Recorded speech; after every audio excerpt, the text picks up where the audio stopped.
What's up, y'all? And how y'all doing today?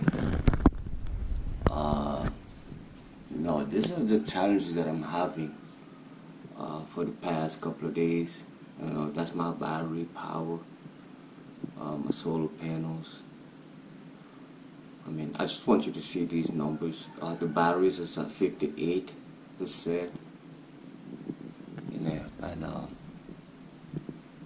Yep, 58%. I think now you can see better. I had to turn the light off, but you can see better. Not quite, but you can see the batteries. The batteries are at 58%, and you don't really want your batteries to go lower than 50%. It's never good. It's never a good thing. Even though my batteries are maintenance free, I'm still avoiding to go lower than 50%. My inverter is 3,000 watts, so it's supposed to run a lot of equipment. My inverter is meant to run heavy equipment, and that's why it's at 3,000 watts. I could plug in everything that's in the house, all my equipment from the house, and they will all run with no problem. Oh, the fan just went on because it does that every once in a while because it's charging the batteries. When you hear that it's charging the batteries, it's gonna go for like 30 seconds. Yep, it's like 30 seconds. It's going to do that to charge up the battery, and then it's going to stop. And it does that like every 2 hours.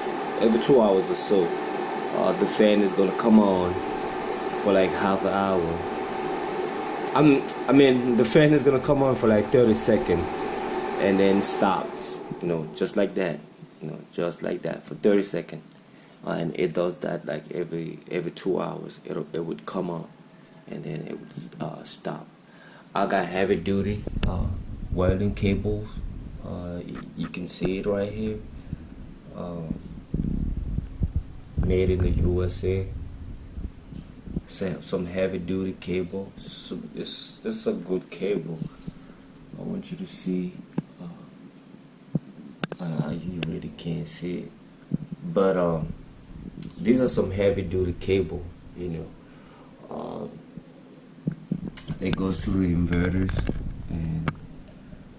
and to the controller. That's the controller right here. That's my controller, and this is my inverter, 3,000 watts inverter, and you can see my connectivity.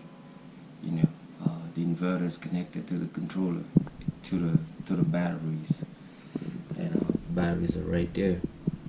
So far I got two batteries, 200 amp hour battery, and these are shell batteries. Lithium. Lithium is like the best battery out there, but not only is it expensive, but I think the technology is still, it's still in the works. I think it's not mastered yet, but these batteries have been out for years and years, for decades. I think this technology, the technology for these batteries has been out for more than 30 years. So they have they fix all the problem that they had with them. So these batteries are everywhere. Cars, trucks, boats. They are everywhere. I would rather, and not only that, these are less expensive than lithium. Lithium is the best. It's the best out there. If you got money, I would recommend you buying lithium. Even though lithium it has not been You know, lithium is still relatively new. You know, I don't think lithium has been out for 20 years yet. You know, and we know the problem with the Dreamliner, the B787 Dreamliner, the B787 Dreamliner, and we know what happened with that airliner. For years, they had problem with their batteries, and those batteries were lithium. They used to catch on fire. You know, and for me, lithium still needs some time before I could buy them, because they are so expensive too. Like, I'm not going to spend so much money and then have problems with them, like, because you know, like I said, with the Boeing 787, you know, those planes used to have fire. Those are the batteries that are in there are lithium, and they used to catch on fire. You know, and I'm not trying to spend a lot of money buying lithium batteries and then they catch on fire. I'm gonna lose money. You know, those things are expensive. To get a battery of this power, 200 amp hour, would cost you over $1,000. These right here are like $350. $350. These, one of these is $350. But if you got one of these that's lithium, it would cost you over $1,000. It would be like $1,300. One, you know, the equivalent of one of these would be $1,300. The difference between this battery and lithium is that lithium, you could just do a lot of things. I think lithium is like you could draw the whole battery. You could draw it out and still charge it. My batteries, because I got these two connected in series, so both of them are giving me 58%. But you know, and at 58%, I gotta be careful. You know, I gotta be careful how I use my electricity in the house, because I don't want to drain my batteries. Because if I drain them, I will lose lifespan on these. You know, so I'm trying not to drain them all the way out.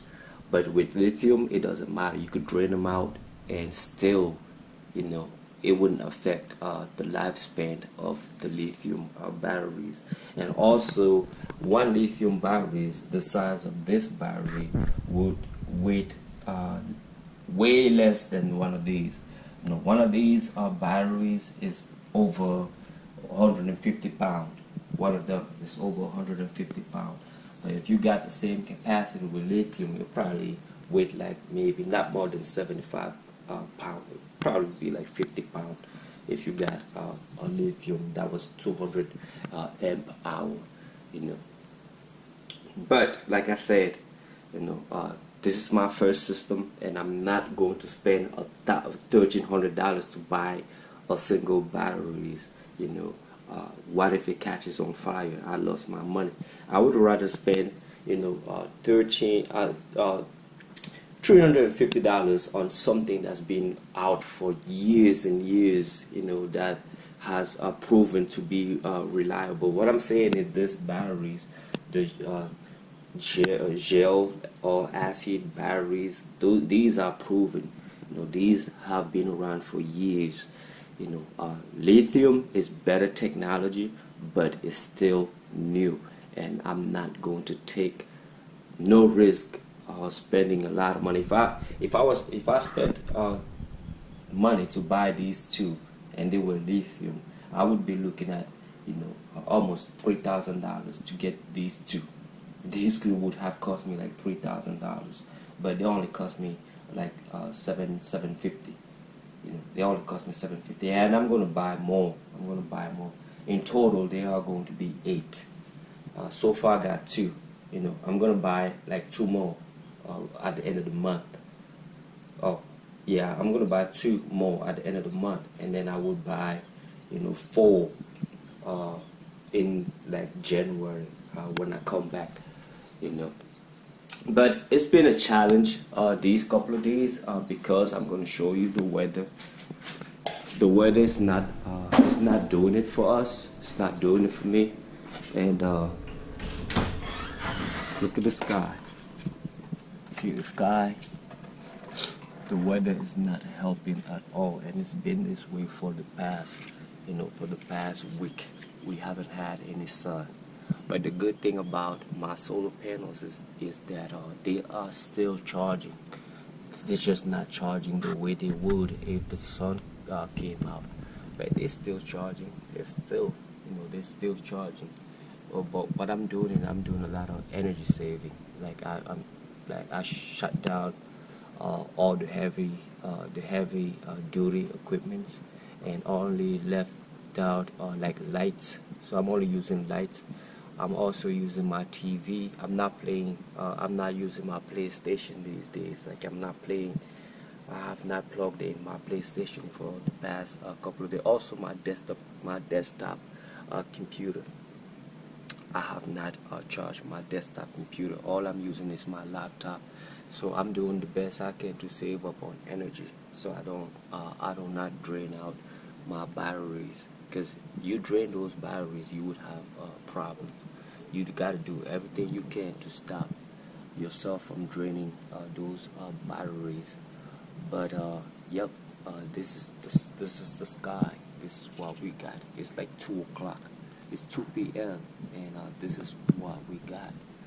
So it's been a challenge since it's rainy season, and rainy season in Africa is a challenge.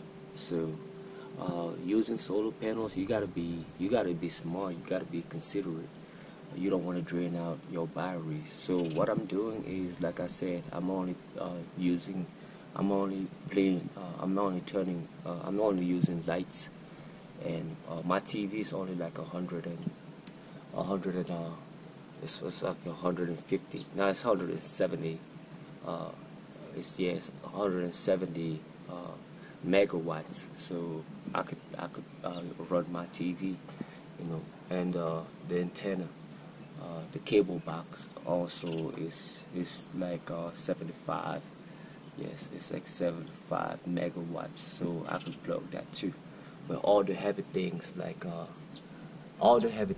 like desktop computer and PlayStation and all of those stuff that drain batteries, that suck up a lot of energy, I had to turn them off. I had to turn a lot of things off just to keep my my solar panel system in good health. So anyway, that's just what I wanted to share with you, the challenges that I'm having these days with my solar panels, my solar system. Anyway, like, share, subscribe, and I will see you on the next one. Peace.